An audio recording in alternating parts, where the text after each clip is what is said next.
Welcome to the Manifesting Millions podcast, where we talk about manifestation, money, and practical guidance to creating your dream reality. My name is Amy Van Meel, and I am an experienced coach and transformation guide, obsessed with helping you get out of your own way and create a life that blows your mind each day you wake up.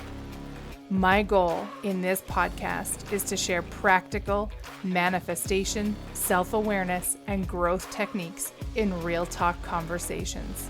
So if you're ready to massively transform your reality, your finances, your relationships, and your overall enjoyment of life, you are in the right place. I am absolutely delighted that you're here with me today, babe. Let's get into it. Hello, babe. Welcome back to the Manifesting Millions podcast. I am, of course, your host, Amy. I'm delighted to have you here with me today. I'm excited about today's topic, and we're going to kick off with a question of, can you actually manifest what you don't want? So today is a juicy episode. Before we jump into all the juicy content that I've got for you, though, how about just a quick life update? It's been kind of wild and busy in all the great ways around here for us lately. My husband is full on in busy season, so he's very busy. He does estimating, so it's build season, which means he's got lots of quotes and lots of contractors that he's working with. So that's been taking up some energy for him, and I have been deep in creation mode. Building Fempires is fully written. It's fully ready to go. So the students who were part of my initial launch have been wonderfully patient and kind as that program has been coming together. However, now it's all done and it is freaking awesome, if I may say so myself. I'm super excited about it. And yeah, I'll let you know more about what it is and how you can get your hands on it if you're interested. But let's dive into this week's episode. So I saw a question recently that said, I'm thinking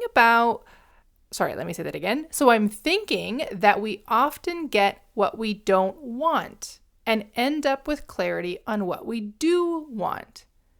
Now, this question really gave me pause, and we're going to unpack it here, but I want to just really highlight the point of that we often get what we don't want. It's going to be a lot of what we're going to be focusing on today.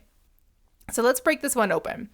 So for a long time, and I mean a long time, I poured a lot of energy and emotion into creating what I don't want. And yes, you heard that right. A lot of energy and emotion into creating what I don't want. Now, I see this question running alongside the same track as that be careful what you wish for, which is one of my least favorite statements. I am not about being careful what you wish for. Your dreams and desires aren't dangerous. There's no reason to be careful about it.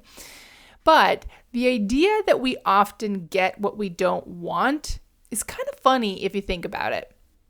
So the universe, source, God, whatever it is that you believe in, it's infinite intelligence. And it's constantly delivering to us what we want, all right? But we're not really taught that well on how to be clear in our messaging of what we want.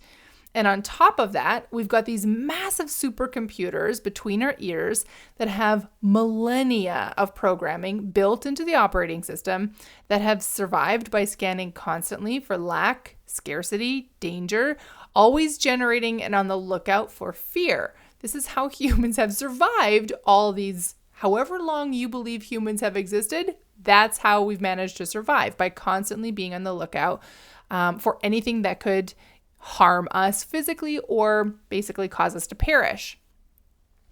Now, the supercomputer, meaning our brain, is always on, right? It's constantly sending out signals literally every second of every day. And it doesn't matter whether you're awake or asleep, you're constantly sending out these signals. I know that Abraham Hicks talks about it as rockets of desire, and I kind of love that example. But let's talk about how the body works for a minute. So Dr. Joe Dispenza goes really deep into this. We're going to keep it high level but tangible, which is my specialty. So if we think about our mind is where our thoughts exist. and our thoughts generate emotions. So think of it as a simple A equals B, where A is the thought and B is the emotion. The thought flits through our brain. Our body hears the signal fired down through our nervous system, and it turns that thought signal into a felt emotion. Now, our body is where our emotions exist. All right?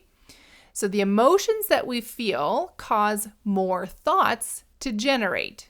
So now we're in a B equals A state where the emotion equals a thought, which means that our body fires a signal back up the chain to our brain saying, hey brain, we're experiencing X emotion. Here's your cue to generate Y thought.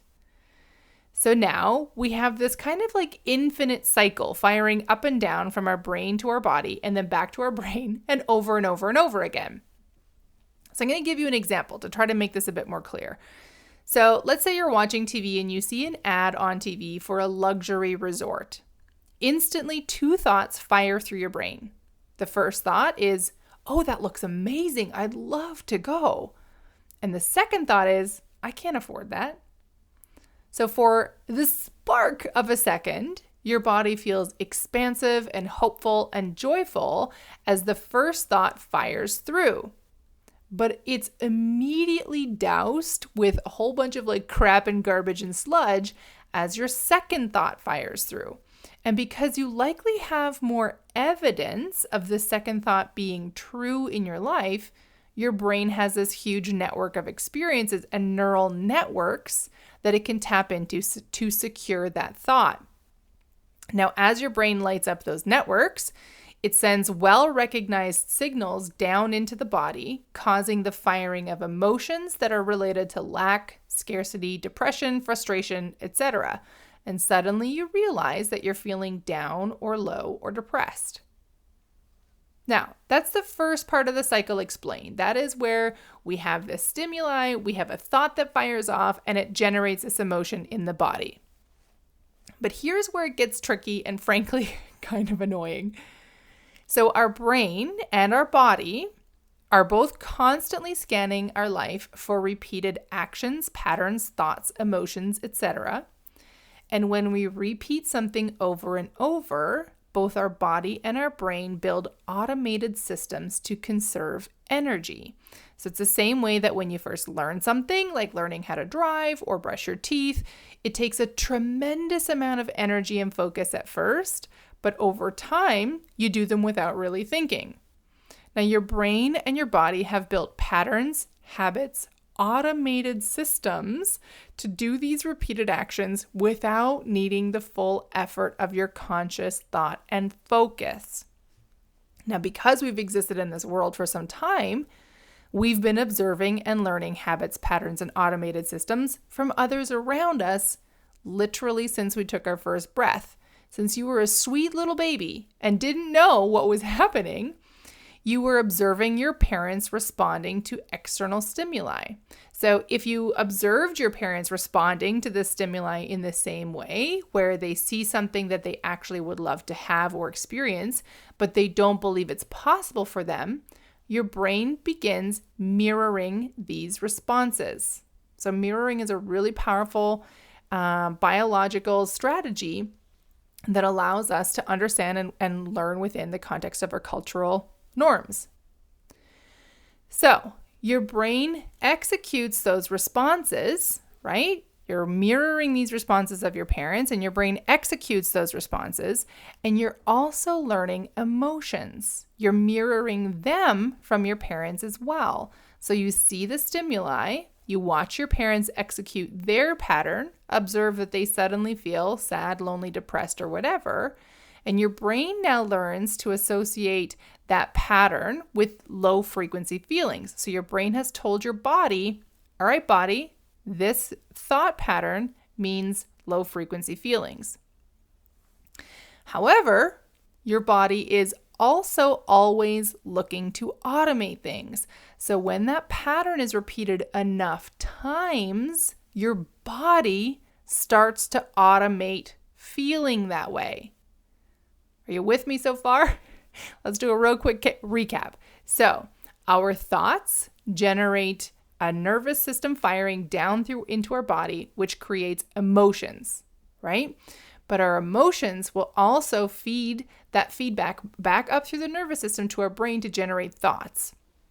Our brain watches for patterns and habits that we do over and over and over and automates those things. So if you have an automated system that says, hey, this thing happens where we see something that we desire, but we don't believe it's possible, and therefore we must feel this certain way, your brain automates that. Now, your body, right, is also automating things. Your body is also wanting to be really efficient and conserve energy. So when your brain fires that pattern enough times, your body goes, oh, I know what's happening here. And it becomes used to feeling that way. So now your body actually starts to generate that emotion all on its own. Okay? Now, a great way to think of this is to just observe people who seem like perpetually sad, depressed, down, etc. We've all experienced somebody who, no matter what is happening around them, always finds the dark side of every friggin' cloud. Like it could be raining money out of the sky and they be complaining. You bring them a donut and they'll say something like, thanks, guess it's the best I can do today. Or thanks, no point in even trying to eat healthy. Or even thanks, it's a waste of money to buy a donut for me, but I guess I'll eat it anyway. It's fucking frustrating, right? I always hated running into those people in my life, and I avoid them with a wide berth when I do meet them. Now, that person has activated the thoughts into depressed feelings, that system of responses, they've activated it so often that the body has automated the program as their default system. All right? So at this point, they don't even need to think a specific thought to generate that emotion. Their body has learned that this is our, air quotes, natural state. So your body is now generating that emotion. It's generating that specific set of impulses happening within your body, which is firing feedback back up into the brain saying, hey, we're feeling this way, therefore we need to generate thoughts that agree with this feeling. All right? And this has become their default. Very frustrating. Now, I understand that this example seems a little bit extreme, and it is a little, but I wanted to really make that point clear. We see those perpetually negative people, and if you're like me, you've probably gone, I don't understand why they seem to be able to find the negative in everything. Now you know why. Now, the point is, your body is also automating what you're feeling over and over. And when it does that, remember, it sends the signals to your brain to activate thoughts associated with that emotion. So you'll find yourself thinking more thoughts of lack, scarcity, depression, etc. So if we come back to our question, I'm thinking that we often get what we don't want and end up with clarity on what we do want. Well, there is some truth to this. In the fact that when we experience something that we don't want, it does give us clarity on what we do want. This is actually the law of polarity in action. But there's something big missing here. It's not as simple as just, hey, I get what I don't want, and that gives me clarity on what I do want. When you think of the thing that you want to manifest into your life, so think of it now. Whatever it is, you have a desire. I know you do. There's something that you want to create in your life. Think of it right now, and I want you to notice, what are the first few thoughts that fire through your mind? And now do a little check into your body. How are you feeling right now? Now, if you're like most of us, and by most, I mean probably more than 99% of the population, okay? So you are 100% not alone in this experience. You probably had brief thoughts of joy or maybe even exhilaration, but it was all followed pretty immediately with a plethora of all the reasons why you can't have it, don't have it, won't have it, etc. And that probably means that right now you might be feeling kind of down all of a sudden, right? Whereas a minute ago you felt fine, but now you're like, I actually feel kind of like low all of a sudden. Now, what I realized some time ago, let me restate that.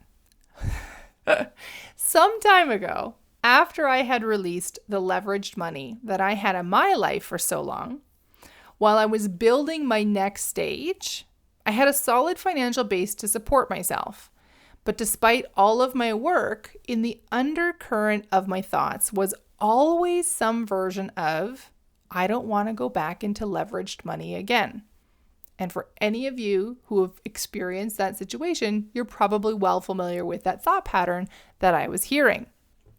Now, I'd shake off the thought if I noticed it, but then a few months later, I found myself face to face with the reality that I had created. I was nearing the end of my leveraged money limit. And at first, I was really distraught, of course. Here I was teaching and sharing and coaching about money, and yet I was like, oh my God, I just totally fucked up. Like, what will people think if they find out? But then it hit me, possibly the worst and most annoying of all thoughts. And one of the things that I find as a double-edged sword when you understand how our thoughts work and how the universe works and how manifestation works, I realized I manifested this. Fucking perfect, right? So Neville Goddard says, what you feel you are always dominates what you feel you would like to be. I'm going to say that one again because it's really important. What you feel you are always dominates what you feel you would like to be. So underneath it all, what I felt was that I was heading towards broke, being financially irresponsible, wondering when I'd hit the end. Not if, when. These were the things that were underneath all of the conscious work that I was doing.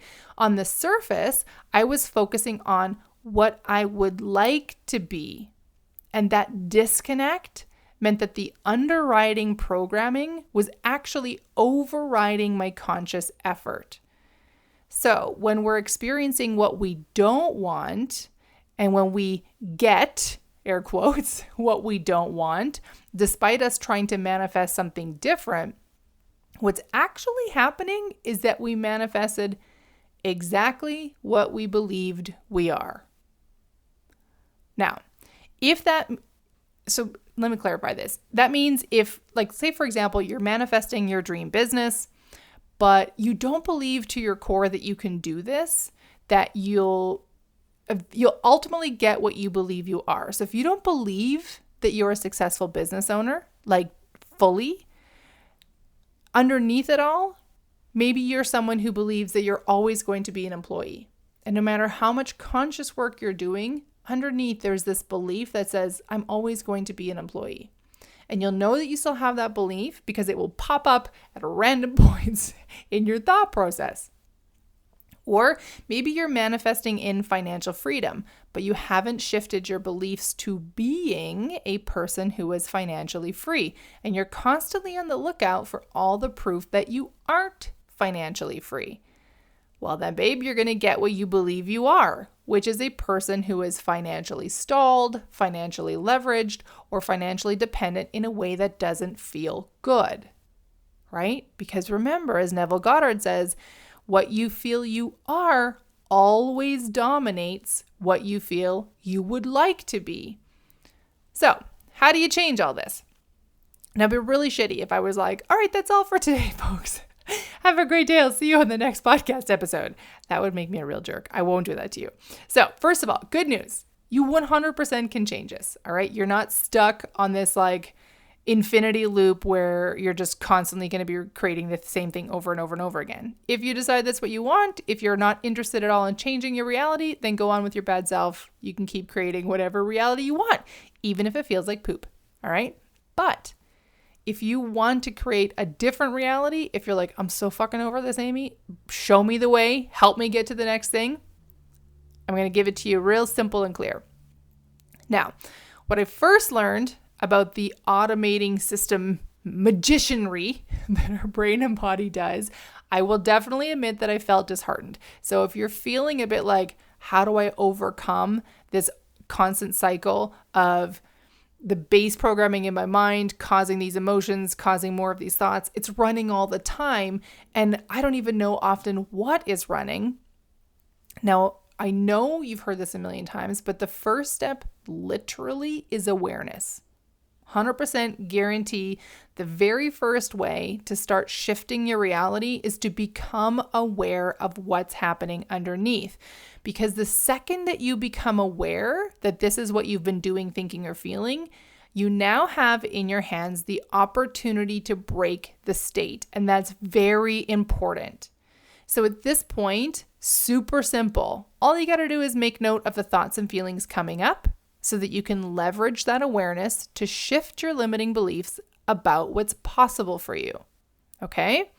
Now, once you shift your belief from a limiting belief to an empowering one, which is a process I guide you through step by step in my money transformation program, Building Fempires, then you bolster your new belief with intuitive action and nervous system regulating tools, such as tapping, vagus nerve breathing, affirmations, shaking, etc.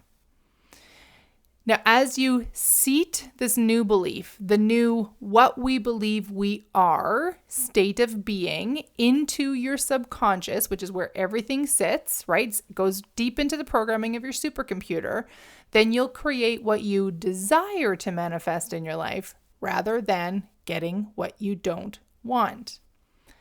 So, great news. If you want a guided pathway to shifting your beliefs and transforming your relationship with money from top to bottom so that you can finally experience what you most desire in life.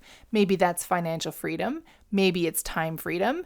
Maybe it's feeling empowered and knowledgeable about money. Maybe it's understanding money, right? Both in general and in your specific life. Maybe it's building your own net worth and financial empire to support yourself, to support your loved ones, to support all of your dreams and desires. Now, I've got some really great options for you. So, Building Fempires is coming up on a program enrollment soon. So, if you want to be first in the know of when that opens, I would encourage you to sign up for the Building Fempires waitlist. That way, you'll get notified the moment the program opens for enrollment. To sign up on the waitlist, go to amyvanmeel.com/money waitlist. And I'll have all these links for you in the show notes. In the meantime, because Building Fempires isn't open all the time, in the meantime, I've got a couple of free resources for you that you can download at any time. So I highly recommend you grab one or both of these options. So the first one I've got for you, if you want to understand what the beliefs that you may have are riding underneath it all. So the beliefs that are getting in the way, especially around money in your life, and then grab your copy of 8 money questions to instantly shift your life. All right. This beauty is designed to help you unearth the garbage in your operating system that's getting in the way of creating your financial dreams come true. So to get this download, go to amyvanmeel.com/8 questions.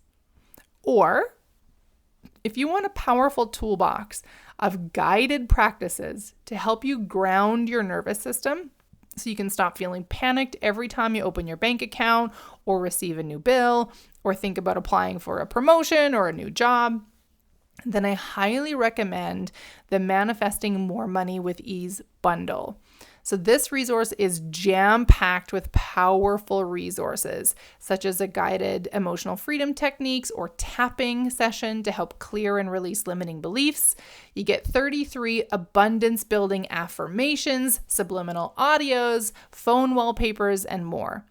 And for that download, go to amyvanmeel.com/manifestmoney.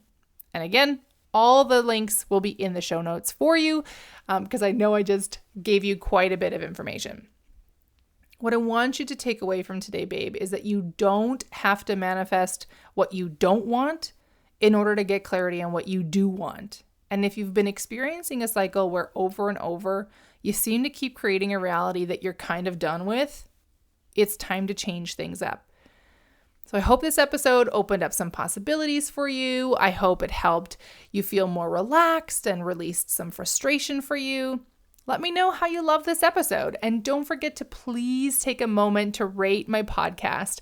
It helps me so much to reach more people. It also lets me know what's resonating with you. And your reviews really help motivate me to create more episodes. I fucking love hearing from you. And I so appreciate you for listening and also for submitting your review. And be sure, of course, to share this episode with a friend. If this resonated with you, I guarantee you'll know 1 or 10 people who also could benefit from it.